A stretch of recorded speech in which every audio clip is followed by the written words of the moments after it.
17 मे या दिवशी राजेंद्र फरार झाला आणि त्यानंतर काय घडलं त्याची वेगवेगळ्या ठिकाणी कशी बडदास्त ठेवली जात होती बघूयात।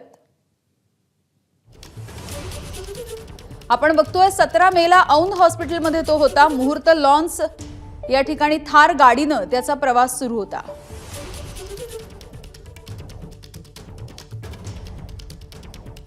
तर वडगाव मावळ पवना धरण फार्म हाऊस आणि आळंदीमध्ये सुद्धा त्याने मुक्काम केला।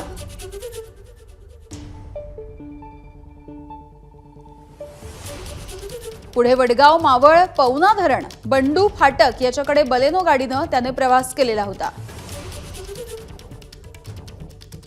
19 तारखेला पुसेगाव सातारा अमोल जाधव याच्या शेतावरती तो राहिला।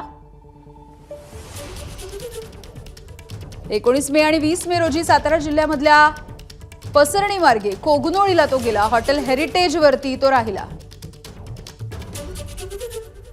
21 मेला कोगनोळी प्रीतम पाटील या मित्राच्या शेतावरती तो गेला। 22 मेला राजेंद्र हगवणे हा पुण्याला परत आला आणि अर्थातच 23 मेला पहाटे त्याला अटक करण्यात आली। एबीपी माझा, उघडा डोळे बघा नीट।